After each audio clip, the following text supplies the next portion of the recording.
Imagine you have the ultimate luxurious alone time treat all planned. It's been a busy week and you're counting the days until you can put your feet up, face mask on, favourite beverage at your side, a nose in a great book or in front of a great movie.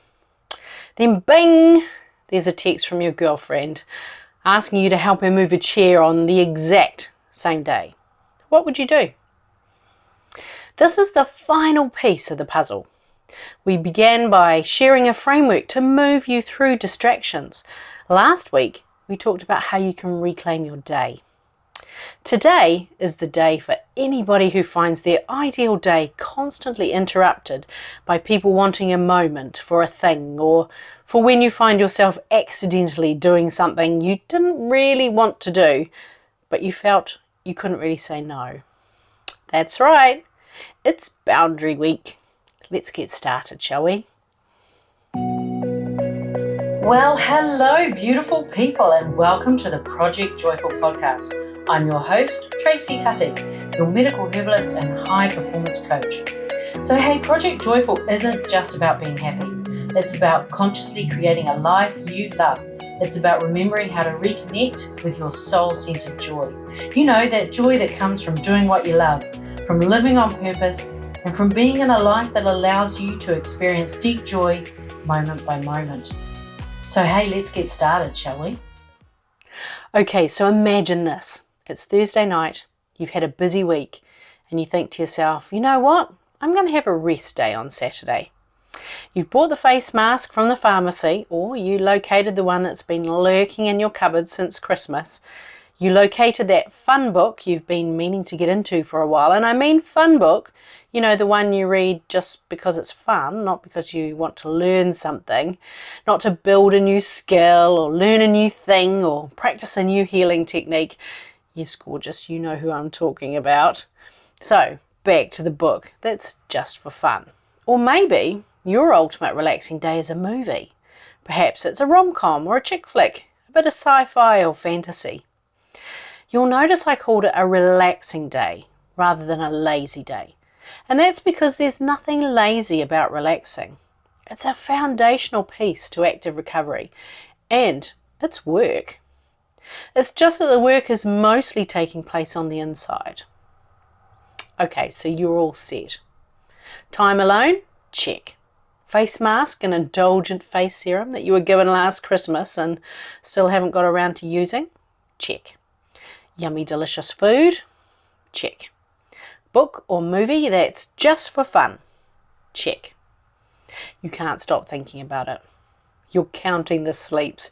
Your heart is full. There's a smile on your face as you count down to the weekend. Just one more day to get through. Your phone bings. There's a text from your girlfriend. You don't really want to read it, but you do.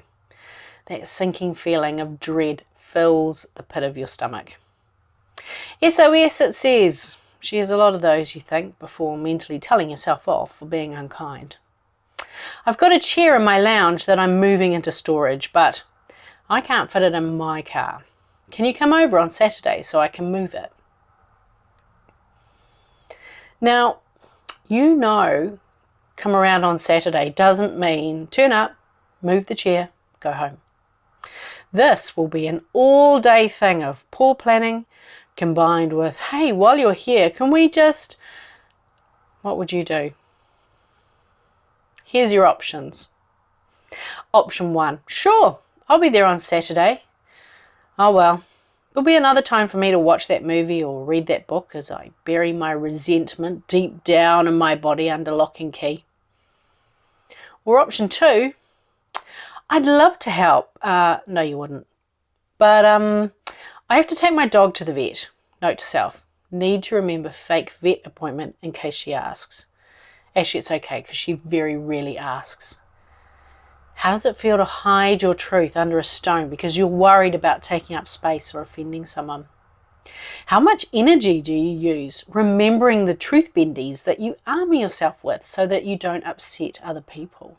Option 3, oh, I'm sorry. I can't help you move the chair this Saturday. I could help you check diary for a date that you really are free. How about the following Saturday around 3 p.m? Why 3 p.m? Well, because it limits the availability for the just one more thing. So tell me, which option resonated with you? If you're a people pleaser, it's most likely that you would have gone for option 1 or option 2. Why? Well, with people pleasers, there's usually a core origin belief running your life behind the scenes that says something like, well, if everybody else is okay, then I'll be okay. Your worth is tied to other people's perception of your worth rather than just knowing that your worthiness just is. Healthy boundaries show up when you choose option 3. Having negotiable boundaries, which is a polite way of saying everybody's desires come before your own, can leave you feeling drained, resentful, angry, feeling taken for granted, guilty. Most fluid boundary people won't say anything until they reach the straw that breaks the camel's back. That one request, which in the mind of the requester is exactly the same as all the other requests which have been complied with. They're completely surprised when this request is met not just with a no, but a gigantic eruption, which then progresses into a list of how the requester has taken you for granted, doesn't appreciate you, takes and takes, etc., etc. And guess what? It's actually not their fault. You've trained them to behave this way by unconsciously letting them know that it's okay. So, my beautiful fluid boundaryer, what can you do to make those personal boundaries a little healthier? Start by getting clear within yourself about what your boundaries are. Your boundaries are a way for us to determine who we will give our energy to. Let me give you an example. Imagine that you're a beautiful jug filled with cool, clear water. The jug has a boundary that keeps the water in. In certain circumstances, we're happy to provide the water to somebody else. And this involves tipping a predetermined amount of water from the jug to another vessel waiting to receive the water. And then we refill the jug. If your boundaries are more fluid, how easy is it for you to receive the water? Unhealthy boundaries result in holes in the jug and the water pouring out. Worn out and you're not sure why? Check for your leaks. Boundaries need to exist and they need to be communicated. Not all boundaries are rigid though. Some can depend on how you're feeling, the person making the request, or how that request dances with those things that you value most. So tell me, what matters to you? What are you willing to put up with and what are you not willing to put up with? Don't worry about what other people might think. Right now, this is a conversation between you and me. And nothing delights me more than knowing you've got boundaries. Now we get to play the boundary game. Take a look at your list of what you will and won't tolerate and choose one boundary that's non-negotiable. Get really clear about what that boundary is. How does it show up? Now get really definitive on it by answering this question. What will you and what won't you allow in relation to this boundary? And lastly, why did you choose this boundary? Why now?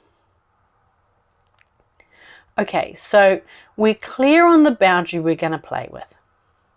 Now make a list of who you need to communicate this boundary to. Write yourself a script so that you know what needs to be said and have a practice in the mirror or with your coach or your best friend. Next step, make it safe. You're doing new things and you know that your mind does not like new things. It's going to feed you whichever thoughts it needs to get you to stop. So place your hand on your heart, take a deep breath in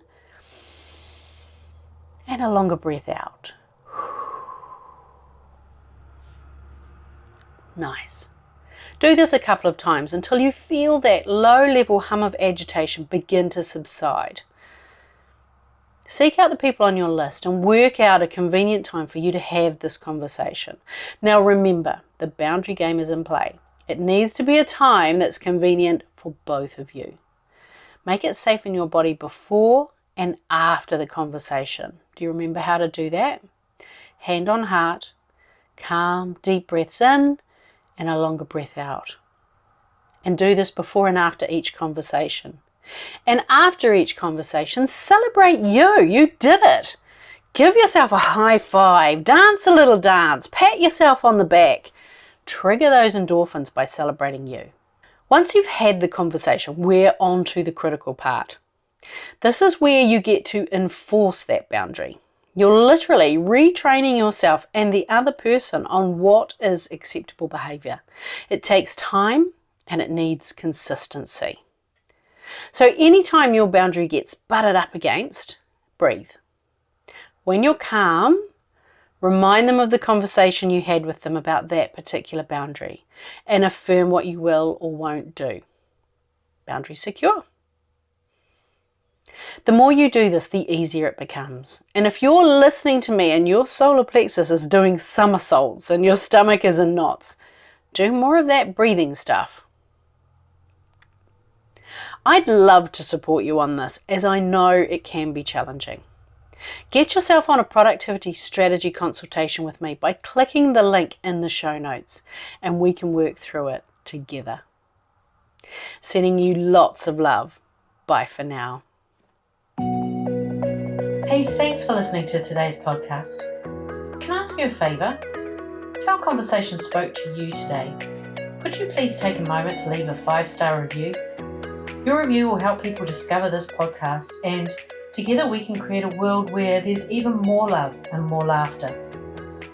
And if you want to hear more from the Project Joyful podcast, just click the subscribe button. Bye for now.